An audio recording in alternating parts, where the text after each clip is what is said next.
நம் சிறப்பு விருந்தினர் சபா சிலம்பரசன் ஐயா அவர்கள் தமிழ்நாடு அரசு சமச்சீர் கல்வி உருவாக்கிய காலகட்டத்தில் 10ஆம் வகுப்பு தமிழ் பாட புத்தகத்தில் இடம்பெற்ற உயர்தனி செம்மொழி தமிழ் என் தந்தை பெரியாரின் பெண் விடுதலை சிந்தனை, அண்ணல் அம்பேத்கர், அறிஞர் அண்ணாவின் கடித இலக்கியம், திரைப்படம் உருவான வரலாறு போன்ற தலைப்புகளில் இவர் எழுதியதே.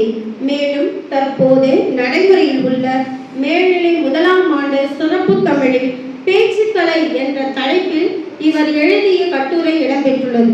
அது மட்டுமல்லாமல் தன்னை போன்ற ஏழை எளிய மாணவர்களும் ஆசிரியராகவும் அலுவலக பணியாளர்களாகவும் ஆக வேண்டும் என்பதற்காக சிலம்பு தமிழ் அகாடமி ஒன்றை உருவாக்கியுள்ளார்.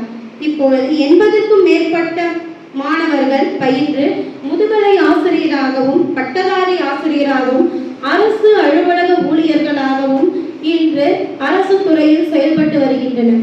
அந்த 80க்கும் மேற்பட்டோர்களில் நானும் ஒருவர் என்பதை இங்கு பணிவன்புடன்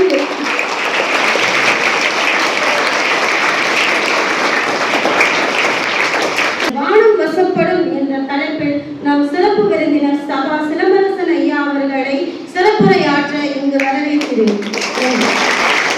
சிறப்பு விருந்தினர் அவர்களுக்கு பொன்னாடை அணிவிக்கப்படுகிறது.